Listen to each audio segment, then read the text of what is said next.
Assalamualaikum warahmatullahi wabarakatuh. Perkenalkan, saya Selvi Monika Rizal dengan NIM 121230096 dari program studi Teknik Geomatika kelas RA. Pada video kali ini, saya akan secara singkat mengulas kembali apa yang telah disampaikan oleh Pak Harizul Akbar mengenai pendekatan data pasar. Jadi, secara umum, pendekatan data pasar merupakan sebuah cara untuk menganalisis pasar dan perilaku konsumen dengan menggunakan data dan statistik. Pendekatan ini memungkinkan para peneliti maupun analis untuk memahami suatu tren dan pola di pasar, serta untuk mengidentifikasi peluang dan tantangan yang memungkinkan untuk dihadapi oleh perusahaan di dalamnya. Selain itu, pendekatan data pasar juga melibatkan pengumpulan data baik secara kualitatif maupun kuantitatif, seperti data penjualan, data perilaku konsumen, data demografis, dan data lain yang relevan dengan pasar yang akan diteliti. Data ini kemudian dianalisis untuk menghasilkan wawasan tentang perilaku konsumen, preferensi produk, tren pasar, dan faktor-faktor yang mempengaruhi keputusan pembelian. Pada pendekatan data pasar ini didefinisikan dengan nilai pasar, yang mana nilai pasar ini merupakan perkiraan jumlah uang pada tanggal penilaian yang dapat diperoleh dari transaksi jual-beli atau hasil penukaran suatu aset antara pembeli yang berminat dengan penjual yang berminat dalam suatu transaksi bebas ikatan yang mana pemasarannya ini dilakukan secara layak di mana kedua belah pihak masing-masing mengetahui bertindak hati-hati dan tanpa adanya paksaan. Nilai pasar juga merupakan sebuah gambaran nilai tukar atau sejumlah uang yang mungkin disetujui jika properti ditawarkan di pasar terbuka pada tanggal penilaian dan dalam kondisi yang sesuai dengan persyaratan. Nah, untuk memperkirakan nilai pasar, seorang penilai harus terlebih dahulu menentukan penggunaan yang terbaik dan tertinggi atau penggunaan yang paling layak dan optimal atau most probable use. Penggunaan tersebut dapat berupa kelanjutan dari penggunaan yang ada atau alternatif penggunaan lain, yang mana penentuan ini ditentukan berdasarkan bukti pasar. Nah, dalam hal ini terdapat 3 metode dalam melakukan pendekatan. Yang pertama ada pendekatan pasar atau market approach. Yang kedua ada pendekatan permintaan dan penawaran atau supply and demand approach. Dan yang terakhir ada pendekatan biaya atau cost oriented approach. Ketiga metode tersebut sangat berkaitan dengan pendekatan perbandingan data pasar atau sales comparison approach, di mana sales comparison approach merupakan sebuah pendekatan yang menggunakan data penjualan dan penawaran atas properti yang sebanding maupun yang hampir sebanding, di mana nilai properti didasarkan pada suatu proses perbandingan. Secara generalnya, properti yang dinilai atau objek penilaian dibandingkan dengan transaksi properti sebanding yang telah terjadi maupun properti yang masih dalam tahap penawaran penjualan dari suatu proses jual beli. Nah, metode ini merupakan metode yang paling banyak digunakan. Bahkan, penerapan metode-metode lain tetap harus menggunakan prinsip dalam metode ini. Di samping itu, dalam pendekatan perbandingan data pasar, ada beberapa prinsip yang berkaitan. Antara lain itu, yang pertama ada penawaran dan permintaan, yang kedua ada substitusi, yang ketiga ada keseimbangan, yang keempat ada eksternalitas. Nah, di mana yang pertama ada penawaran dan permintaan. Hal ini dimaksudkan di mana harga properti merupakan hasil negosiasi antara penjual dengan pembeli.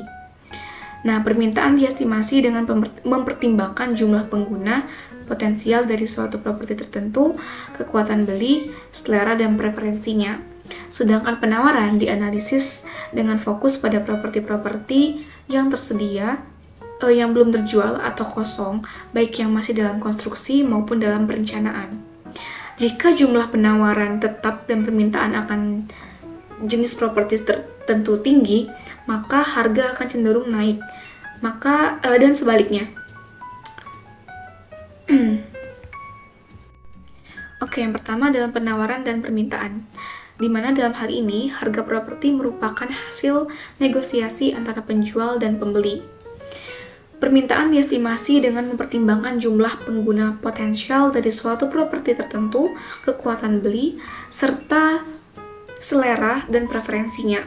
Sedangkan penawaran dianalisis dengan fokus pada properti-properti yang tersedia, yang belum terjual atau kosong, baik yang masih dalam konstruksi maupun dalam perencanaan. Nah, jika jumlah penawaran tetap dan permintaan akan jenis properti tertentu tinggi, maka harga akan cenderung naik. Begitupun sebaliknya, jika permintaan turun, maka harga cenderung menurun. Yang kedua, ada substitusi, di mana nilai dari suatu properti cenderung ditentukan oleh harga yang seharusnya dibayar untuk mendapatkan properti pengganti atau substitusi dengan utilitas yang serupa. Nah, berdasarkan prinsip substitusi, bila terdapat dua properti yang serupa dan sejenis, maka properti yang mempunyai harga penawaran yang paling murah yang akan dipilih terlebih dahulu. Lalu yang ketiga ada keseimbangan atau balance, di mana sejalan dengan perubahan populasi, daya beli dari selera serta preferensi konsumen, permintaan selalu lebih besar setiap waktu, dan penawaran dipenuhi dari pembangunan baru dan perubahan bangunan lama. Keseimbangan antara permintaan dan penawaran akan berubah-ubah setiap waktu. Aspek lain dari prinsip ini adalah bahwasannya hubungan antara tanah dan pembangunannya, serta hubungan antara sebuah properti dengan lingkungannya haruslah seimbang, di mana hal ini untuk mencerminkan nilai pasar yang aktual. Lalu yang terakhir yaitu eksternalitas Lalu yang keempat ada eksternalitas, di mana nilai properti sangat dipengaruhi oleh faktor-faktor di luar properti, seperti faktor lingkungan, peraturan, dan hal-hal khusus lainnya. Nah, pengaruh eksternal tersebut dapat bersifat positif ataupun negatif dalam mempengaruhi nilai properti. Sebagai contoh, pembangunan ekonomi atau keadaan depresi dapat mempengaruhi pasar properti dan selanjutnya akan berpengaruh pada nilai properti. Maka dari itu, dalam melakukan penilaian, penilai harus menganalisis lingkungan persekitarannya atau neighborhood dari properti untuk mengidentifikasi semua pengaruh eksternal yang signifikan. Seperti itu. Nah, di sisi lain terdapat kondisi dan batasan dalam penerapan pendekatan perbandingan data pasar. Yang pertama, pendekatan perbandingan data pasar dapat diterapkan untuk semua tipe kepentingan real property ketika terdapat data-data transaksi terkini yang cukup akurat untuk mengindikasi pola nilai di pasar. Yang kedua, ketika jumlah transaksi pasar tidak mencukupi, maka penerapan pendekatan perbandingan data pasar mungkin terbatas, terutama untuk properti khusus yang jarang diperjualbelikan di pasar, seperti pelabuhan, lapangan udara, museum, bangunan sekolah, kampus, dan properti-properti sejenisnya. Yang ketiga, ketika kondisi ekonomi berubah secara cepat, di mana kegunaan dari pendekatan perbandingan data pasar mungkin terbatas. Sebagai contoh, perubahan peraturan tentang pajak, pendapatan, dan zoning, ketersediaan dana dan biaya pendanaan, atau terdapatnya penawaran properti yang serupa yang menyebabkan harga jual dari properti pembanding yang mempunyai kegunaan serupa menjadi indikator nilai yang tidak dapat diandalkan dari properti subjek. Lalu yang keempat, pendekatan perbandingan data pasar mempunyai daya penerapan yang tinggi dan meyakinkan ketika tersedia data yang mencukupi. Dan yang terakhir, penilaian untuk properti yang menghasilkan pendapatan seperti income atau producing property biasanya menyangkut analisis detail mengenai pendapatan, pembelanjaan, rate, dan faktor-faktor lain yang merupakan bagian dari pendekatan kapitalisasi pendapatan untuk penilaian. Nah, untuk konsep dari pendekatan perbandingan pasar ini sendiri itu didasarkan pada dua asumsi, yakni yang pertama, harga jual dari properti pembanding merupakan indikator bagi suatu nilai pasar atau objek penilaian, dan yang kedua, properti yang sebanding atau properti pembanding akan mempunyai harga jual yang sebanding dengan objek penilaian. Nah, pendekatan perbandingan data pasar juga merupakan pendekatan yang menggunakan data penjualan atas properti yang sebanding ataupun yang hampir sebanding dengan objek penilaian. Maka dari itu, harga jual dari properti pembanding kemudian dianalisis dengan menerapkan satuan pembanding yang sesuai dan dicocokkan dengan perbedaan atas objek penilaian berdasarkan unsur-unsur pembandingnya. Nah, dalam hal ini tak lupa pula kita melakukan proses penilaian di mana tahapan-tahapannya meliputi hal sebagai berikut. Yang pertama ada pengumpulan data, yang kedua ada verifikasi dan analisa, yang ketiga ada penyesuaian atau adjustment, dan yang keempat ada rekonsiliasi dan membuat kesimpulan. Nah, yang pertama, pada pengumpulan data itu kita membutuhkan sumber-sumber data seperti berikut. Yang pertama ada property agent, yang kedua ada developer, yang ketiga ada pihak yang terlibat langsung dalam transaksi, yang keempat ada iklan-iklan di surat kabar, majalah, internet, dan lain-lain, yang kelima ada arsip penilaian, tapi ini merupakan arsip yang bukan laporan penilaian ya.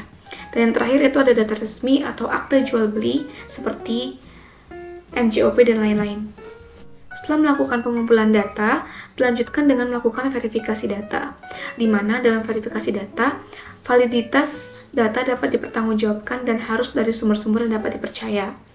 Jika perlu, dilakukannya pemeriksaan fisik atau inspeksi dan mengidentifikasi persamaan dan perbedaan properti yang dinilai. Lalu data tersebut harus memenuhi syarat atau asumsi dalam nilai pasar atau market value. Setelah melakukan verifikasi data, dilanjutkan lagi dengan menganalisa data. Di mana, seperti contoh, kita harus menganalisa data berdasarkan fisik dan non-fisiknya. Seperti misalkan tanah nih. Nah, kita harus melihat dari tanah tersebut, kita harus melihat karakteristik fisiknya seperti lokasi, aksesibilitas, luas, bentuknya, konturnya, dan lain sebagainya. Sedangkan dari karakteristik non-fisiknya itu kita harus melihat seberapa besar harga jualnya, terus tanggal transaksi, aspek-aspek hukum yang meliputi itu, kondisi penjualannya, dan tata kota yang berada di sekitar tanah tersebut. Seperti itu. Nah, setelah melakukan analisa data, kita melakukan penyesuaian, di mana penyesuaian ini dilakukan untuk memperkecil perbedaan-perbedaan yang ada pada data pembanding dengan properti yang akan dinilai. Nah, prinsipnya ialah menambahkan kekurangan yang ada pada properti pembanding dan mengurangi kelebihan yang ada, seperti itu. Lalu yang terakhir ada rekonsiliasi, di mana rekonsiliasi ini didasarkan pada indikasi nilai yang diperoleh dari penyesuaian data pembanding serta dilakukannya kesimpulan nilai untuk mendapatkan data-data yang memiliki nilai yang efisien atau yang akurat. Nah, di samping dari semua konsep, materi, metode, dan segala tahapan-tahapannya, pendekatan pasar ini memiliki keuntungan serta kekurangan yang dapat kita ketahui. Yang pertama, untuk keuntungannya, pendekatan ini merupakan pendekatan yang sederhana dan sangat mudah untuk dimengerti. Lalu pendekatan ini dapat diterapkan untuk semua jenis properti seperti yang saya bilang tadi. Lalu acuannya ini untuk menguji ketepatan metode-metode lain, yaitu tadi menggunakan data dan statistik ya. Lalu yang terakhir itu dia lebih objektif, di mana data-datanya itu bersumber dari data yang aktual. Sedangkan untuk kekurangannya sendiri itu di mana ketersediaan data pembanding seringkali tidak mencukupi. Lalu verifikasi keabsahan data itu biasanya sulit untuk dilakukan. Lalu yang ketiga, memerlukan pengetahuan dan pengalaman yang cukup luas, terutama dalam melakukan adjustment, di mana tidak sembarang orang dan tidak semua penilai bisa melakukan penilaian ini secara baik dan benar. Lalu yang terakhir itu teknik adjustment. Teknik adjustment yang dilakukan itu dapat berkurang ketepatannya jika unsur-unsur yang disesuaikan itu terlalu banyak atau terlalu kompleks. Seperti itu. Baiklah, dari materi yang telah saya jelaskan tadi, dapat ditarik kesimpulan bahwasannya pendekatan data pasar menjadi penting untuk membantu perusahaan membuat keputusan bisnis yang lebih baik dan memaksimalkan potensi pasar. Baiklah, mungkin itu saja yang dapat saya sampaikan mengenai ulas singkat yang telah disampaikan oleh Pak Harizul Akbar. Terima kasih. Saya Selvi. Wassalamualaikum warahmatullahi wabarakatuh.